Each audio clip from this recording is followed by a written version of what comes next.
छत्तीसगढ़ में चुनाव के लिए उल्टी गिनती शुरू हो गई है, यानी कि कुछ महीने बचे हुए चुनाव के लिए। और चुनाव से पहले वादों और मंजूरी का भी दौर शुरू हो चुका है। यानी कि कैबिनेट मीटिंग हुई थी आज भूपेश बघेल की अध्यक्षता में, मुख्यमंत्री भूपेश बघेल की अध्यक्षता में कैबिनेट मीटिंग हुई। इस कैबिनेट मीटिंग में 29 बड़े फैसले लिए गए हैं, यानी कि सबको साधने की कोशिश की गई है। कुछ लोग नहीं सधे हैं, उनको लेकर इशारे किए गए कि वो भी आने वाले समय में सध जाएंगे। लेकिन फैसले क्या क्या हैं ये आपको जानना जरूरी है, तो आज हम आपको विस्तार से बताएंगे। क्योंकि फैसले में सरकारी कर्मचारी है, बीरनपुर है, शिक्षक है, भर्ती है, बहुत कुछ है। तो आप विस्तार से आपको बताएंगे, क्योंकि मुख्यमंत्री भूपेश बघेल के जो निर्णय थे, जिसकी चर्चा लगातार हो रही थी कि कैबिनेट मीटिंग में क्या कुछ फैसले लिए जाएंगे, क्योंकि 29 बड़े फैसले लिए गए। तो आपको विस्तार से आज हम आपको बताएंगे कि मुख्यमंत्री भूपेश बघेल की अध्यक्षता में वो कौन से फैसले हैं जिस पर आज मुहर लगी है। तो सबसे पहले जो फैसला है वो डीए वाला मामला है। छत्तीसगढ़ के सरकारी कर्मचारियों का जो महंगाई भत्ता है, यानी कि डीए जो है, वो 5% की वृद्धि करने का फैसला सरकार ने लिया है। इससे राज्य सरकार को प्रति वर्ष 1000 करोड़ रुपए का अतिरिक्त वित्तीय भार आएगा, यानी कि लोड बढ़ जाएगा सरकार का। इसके अलावा शासकीय कर्मचारियों को एक और सौगात देते हुए मुख्यमंत्री भूपेश बघेल ने द्वारा जो पेंशन की जो पात्रता थी, अवधि को 33 वर्ष से घटाकर 30 वर्ष कर दिया गया है। साथ ही स्वैच्छिक सेवा निवृत्ति को जो सेवा है, जो नियम था, अवधि थी, उसे 20 वर्ष से घटाकर 17 वर्ष कर दिया गया, यानी कि आप 17 वर्ष में भी जो स्वैच्छिक जो सेवानिवृत्ति है वो ले सकते हैं। इसके अलावा प्रथम अनुपूरक अनुमान वर्ष 2023-24 के उप स्थापना के लिए जो विनियोग विधेयक 2023 का प्रारूप है, उसका अनुमोदन किया गया। इसमें सबसे बड़ा जो है बस्तर और सरगुजा संभाग के लिए जो है शिक्षक भर्ती वाला एक पद रिक्त था, जिसको लेकर फैसला आज हुआ है। 3722 जो है शिक्षकों के भर्ती थे और सहायक शिक्षकों के 5577 पद भरने के लिए भर्ती नियम को शिथिल करते हुए स्वीकृत सेटअप में विषयवार पदों की भर्ती की बाध्यता को हटाए जाने का निर्णय लिया गया है। आम लोगों को राहत देते हुए मुख्यमंत्री भूपेश बघेल ने एक और बड़ा फैसला लिया है। वो फैसला आपको बता दूं कि सस्ते दरों पर जो आवास उपलब्ध कराने के लिए जो सरकार का लक्ष्य था, उसे 30% घटाने का पिछले बार फैसला किया गया था। उस फैसले को कंटिन्यू किया गया, यानी कि 31 मार्च 2023 तक ये निर्णय था। इसे 31 मार्च 2023 तक जो है बाजार मूल्य जो है, वो जो सरकारी जो गाइडलाइन है बाजार मूल्य, उसे कम करने का फैसला किया गया है 30% तक। इसके अलावा आपको बता दूं कि मुख्यमंत्री जी द्वारा जो है बेमेतरा जिले के संबलपुर, महासमुंद जिले के ग्राम पंचायत और राजनांदगांव जिले की ग्राम पंचायत लाल बहादुर नगर को नगर पंचायत बनाने का निर्णय लिया गया है। और इसकी घोषणा मुख्यमंत्री भूपेश बघेल ने की थी। आबादी के हिसाब से इसे जो है छूट प्रदान करने का निर्णय लिया गया है। आपको बता दूं कि छत्तीसगढ़ राज्य में महिलाओं के सशक्तिकरण और उनकी आर्थिक स्थिति में उन्नयन के लिए औद्योगिक नीति बनाई गई थी 2019 से 2024 में। संशोधन करते हुए महिला उद्यमिता नीति 2023 को समावेशित करने का प्रस्ताव को भी अनुमोदन किया गया है।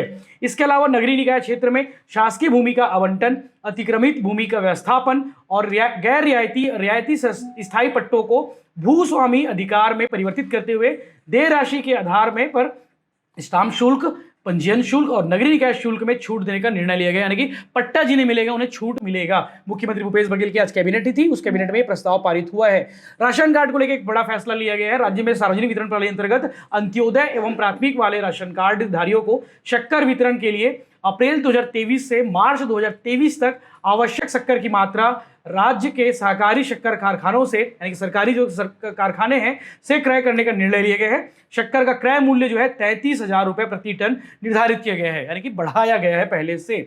आपको बता दो कि इसके अलावा जो जरूरी चीजें हैं उसके बारे में बता दूं कि राज्य प्रशासनिक सेवा संवर्ग के डिप्टी कलेक्टर कनिष्ठ श्रेणी वेतनमान से संयुक्त कलेक्टर वरिष्ठ श्रेणी वेतनमान में वर्ष 2017 बैच और विचार क्षेत्र में आने वाले लगभग 18 राज्य प्रशासनिक सेवा के कनिष्ठ श्रेणी के अधिकारियों को पूर्व की भांति रिक्त वरिष्ठ पदों के विरुद्ध वरिष्ठ श्रेणी वेतनमान देने जाने का निर्णय लिया गया है। कल ही इनके संगठन ने मुख्यमंत्री भूपेश बघेल से मुलाकात की थी, उसके बाद ये कहीं ना कहीं फैसला आया है।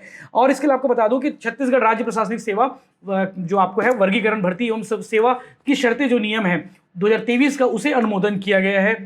इसके अलावा टाटा टेक्नोलॉजीज लिमिटेड के साथ पार्टनरशिप में औद्योगिक प्रशिक्षण संस्थान उन्नयन योजना के क्रियान्वयन के संबंध में एक अनुबंध हुआ है सरकार के साथ में।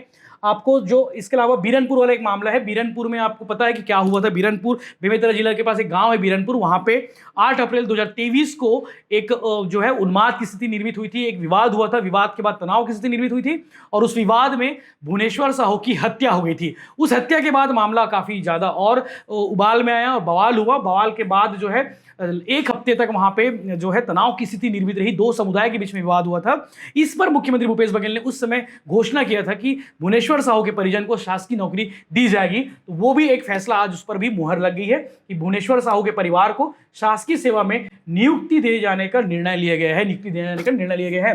इसके अलावा और जो जरूरी फैसले आपको बता दूं कि छत्तीसगढ़ निजी विश्वविद्यालय विधेयक को भी प्रारूप का अनुमोदन दिया गया है और जो है भारत सरकार रक्षा मंत्रालय के सैन्य छावनी की स्थापना के लिए ग्राम चकरभाटा बिलासपुर में कुल जो है 1012 एकड़ भूमि को समर्पित कर भुगतान की गई मुआवजा राशि को वापस कराने का निर्णय लिया गया है। ये भी एक बड़ा फैसला है उस इलाके के लिए। केंद्रीय मोटरयान जो नियम था उसके अंतर्गत 51 का मोटर वाहन कर में रियायत लागू करते हुए छत्तीसगढ़ मोटरयान कराधान अधिनियम 1991 में चतुर्थ अनुसूची जोड़ने एवं पुराने वाहनों की स्क्रैपिंग के संबंध में निर्णय लिया गया है। इसके बारे में हम डिटेल में बात करेंगे कि आखिर ये फैसला क्या है। खाद्य निरीक्षकों की भर्ती 2022 के लिए मेरिट सूची की वैधता अवधि में 6 माह की वृद्धि करने का निर्णय लिया गया है। इसको लेकर भी मांगे उठी थी। इसके अलावा आपको जो जरूरी फैसले वो आपको बता दें कि भारतीय स्टाम्प अधिनियम 1999 के प्रारूप का अनुमोदन किया गया। कई जरूरी चीजें हैं जो सरकारी चीजें हैं, उस पर जो है मुख्यमंत्री भूपेश बघेल की आज कैबिनेट ने प्रस्ताव पर मुहर लगाई है। आने वाले दिनों में इन सब प्रस्तावों पर एग्जीक्यूशन शुरू हो जाएगा, क्रियान्वयन शुरू हो जाएगा। तो और डिटेल में हम आपको आगे बताएंगे, लेकिन चुनाव है, चुनाव से पहले कैबिनेट काफी महत्वपूर्ण थी और आने वाले 18 जुलाई से जो है मानसून सत्र भी शुरू हो रहा है विधानसभा का। तो कहीं ना कहीं इन सब विषयों पर उस पर भी वहां चर्चा होगी, उसे भी हम आपको बताने की कोशिश करेंगे। मुख्यमंत्री भूपेश बघेल की अध्यक्षता में जो कैबिनेट की मीटिंग हुई है, इस पर आप क्या कहेंगे, ये आप कमेंट करके जरूर बताएं। धन्यवाद।